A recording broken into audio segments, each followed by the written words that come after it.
प्यारे बच्चों, आपका दिन मंगलमय हो। अगर आप नए हैं तो चैनल को सब्सक्राइब कर लें। आज हम शुरू करेंगे नैतिक शिक्षा में पाठ नंबर 6, जिसका नाम है धृति।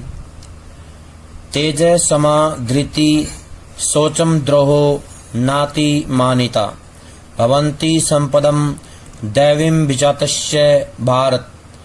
ये गीता अध्याय 16 श्लोक नंबर 3 है। ये तेज होता है तेज बल, धृति होता है धैर्य, शौचम पवित्र, अद्रोह द्रोह न करना, ईर्ष्या से मुक्ति, न कभी नहीं, अतिमानिता अत्यधिक सम्मान की आशा, भवंती हैं, संपदम गुण, दैवीम दिव्य स्वभाव, अभिजातस्य उत्पन्न हुआ था, भारत भरत पुत्र अर्जुन। इसमें कहा गया है कि श्री कृष्ण अर्जुन को समझाते हैं दैवी संपदा लेकर उत्पन्न हुए पुरुष कैसे होते हैं, उनके लक्षण क्या होते हैं, पहचान क्या होती है। श्री कृष्ण कहते हैं, हे अर्जुन, ऐसा मनुष्य तेज, क्षमा, धैर्य, पवित्रता, द्वेष न करना, अति सम्मान से रहित आदि दैवीय गुणों से युक्त उत्पन्न होता है। यानी कि जो दैवीय गुणों से युक्त होता है उसके अंदर ये विशेषताएं मिलती हैं, जैसे तेज, क्षमा, धैर्य, पवित्रता, द्वेष न करना, अति सम्मान से रहित, ये गुण उसमें होते हैं। वृत्ति होता है मन का कार्य व्यापार, अधीरता होता है धैर्य के अभाव की दशा, अनर्थ होता है खराब त्रुटिपूर्ण, हिटलर होता है जर्मनी का तानाशाह, नेपोलियन फ्रांस का राजा, मुसोलिनी इटली का तानाशाह, अनाचार गलत आचरण, अराजकता अनियंत्रित एवं विधि विरोधी शासन व्यवस्था, यानी कानून के विरोधी शासन व्यवस्था, अमर्यादित जिसकी मर्यादा या सीमा न रहे, विकृत होता है अप्राकृतिक, बिगड़ा या बेडौल, दवज वाहक होता है दवज लेकर चलने वाला, प्रतिकूलता होता है विषम परिस्थिति, हताशा होता है निराश और दुखी, भ्रातृ प्रेम होता है भाई के प्रति प्रेम, निर्लोभता होता है जब मन में लोभ का भाव न हो, राज्याभिषेक होता है राजा की गद्दी, सिंहासन पर बैठने की एक रीति, अवसाद होता है दुख रंज, संबंध विच्छेद होता है संबंधों का टूटना अलग होना, संबल होता है सहारा आधार। इस पाठ में क्या कहा गया है ये देखें। श्रीमद् भगवद गीता के 16वें अध्याय के 3 श्लोक में वर्णित मनुष्य के दैवीय लक्षणों में से एक धृति अर्थात धैर्य के बारे में बताया गया है। काम, क्रोध, लोभ, अहंकार आदि वृत्तियों में अधीरता देखी जाती है। वृत्तियों में अधीरता से अनर्थ होता है। परिस्थितियों में संतुलन बनाए रखने के लिए धैर्य की आवश्यकता है।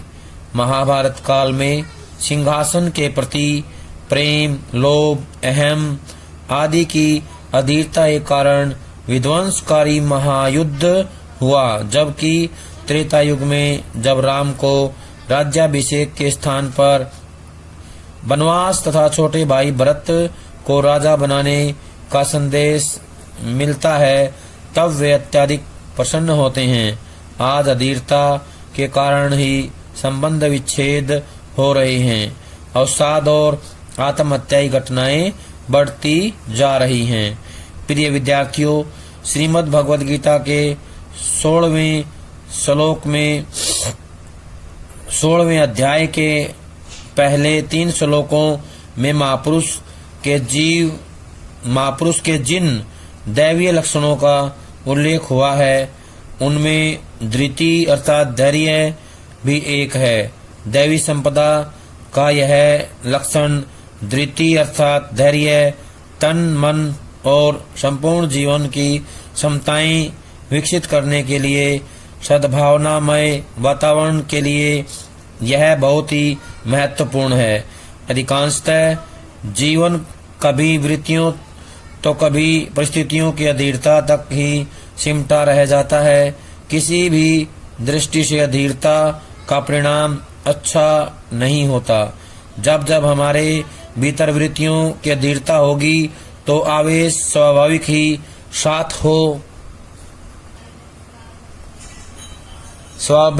साथ हो लेगा। अहंकार की वृत्ति में प्रायः यह अधीरता देखी जा सकती है। प्यारे बच्चों, आपने अपने जीवन में कई बार ऐसा अनुभव किया होगा कि मेरे अहम की तुष्टि होती रहनी चाहिए और यह भी अतिशीघ्र होनी चाहिए। अहम होता है अहंकार, यानी कि मेरा अहंकार पूरा होना चाहिए। तनिक भी देरी आपके आवेश और आक्रोश को बढ़ा देती है। प्यारे विद्यार्थियों, आज के युग में भौतिक सुखों के पीछे भागते मनुष्य, यानी कि जो भौतिक सुख सुविधाएं हैं मनुष्य उनके पीछे भाग रहा है। भागते मनुष्य में धैर्य की अभाव है, यानी धैर्य कमी है, धैर्य का अभाव है। आज के युग में मनुष्य को धैर्य की सबसे अधिक आवश्यकता है। अहंकार की तरह ही काम, क्रोध, लोभ आदि वृत्तियां भी हैं। वृत्तियों की ऐसी अधीरता ही अनर्थ करवाती है। प्यारे बच्चों, हिटलर, नेपोलियन, मुसोलिनी जैसे अनेक नाम हैं जिनके इतिहास पढ़कर आपको पता चलेगा कि वृत्तियों की अधीरता के कारण इन्होंने लोगों पर कैसे कैसे अत्याचार किए हैं। वृत्तियों की अधीरता का दुष्परिणाम अत्याचार, लूटमार, अनाचार आदि के रूप में स्पष्ट अनुभव होगा। वर्तमान में बढ़ती जा रही अनीति, अराजकता, अशांति और लूटपाट, मारकाट आदि घटनाओं के पीछे इसी वृत्ति का अमर्यादित वेग होता है। अमर्यादित होता है, अनियंत्रित, असीमित। युवावस्था और विशेष रूप से पढ़ाई के दिनों में जब काम, क्रोध, लोभ, अहंकार आदि का वेग अधीरता का रूप ले लेता है, तब स्थिति स्वयं के भविष्य पर भी प्रश्न खड़ा करती दिखाई देती है। प्यारे बच्चों, हम सभी को मिलजुल कर यह सोचना है कि हमें ऐसी विकृत व्यवस्था का अंग बनना है या फिर हमें पारिवारिक स्वाभिमान, सामाजिक सद्भाव और राष्ट्र गौरव का ध्वजावाहक बनना है। यह निर्णय लेना अत्यंत आवश्यक है। प्यारे बच्चों, आप हमेशा यह याद रखना कि परिस्थितियों में संतुलन बनाए रखने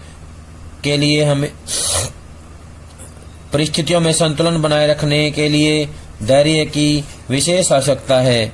परिस्थितियों की अत्यधिक अनुकूलता प्रायः अहंकार को बढ़ा देती है और तब तनिक सी प्रतिकूलता निराशा और धीरे धीरे हताशा की ओर ले जाती है। कर्तव्य पथ पर आगे बढ़ने और ऊंचे लक्ष्य को पाने में ये तीनों स्थितियां बाधक सिद्ध होती हैं। प्रियवत्स, भारतीय समाज का इतिहास सर्वाधिक पुराना है। हमारी भारतीय परंपराओं में अलग अलग काल में सिंहासन को लेकर दो ऐसे उदाहरण हैं जो इस संदर्भ में चेतावनी और प्रेरणा के लिए पर्याप्त हैं। महाभारत काल अर्थात द्वापर युग में सिंहासन पिता पुत्र की लोभ, मोह और अहंकार की वृत्तियों के वेग और अधीरता के कारण एक विध्वंसकारी युद्ध का प्रमुख कारण तथा माध्यम बना। कहने का आशय है कि महाभारत काल में धृतराष्ट्र और दुर्योधन की सिंहासन के प्रति जो लालसा थी, लोभ था, उसने जो है महाभारत का जो विध्वंसक युद्ध जो है उसको जो है साकार रूप दे दिया, उसका कारण बना। त्रेता युग पर आधारित रामायण में भी सिंहासन हमारे सामने है। वृत्तियों और परिस्थितियों में धैर्य और संतुलन बनाए रखने से यह सिंहासन भ्रातृ प्रेम एवं सत्ता की निर्लोभता के रूप में राम राज्य का आदर्श बन गया। कहने का आशय है कि भगवान राम का जो सिंहासन था, भरत ने जो है लेने से अस्वीकार कर दिया, तो ये राम राज्य का आदर्श बन गया।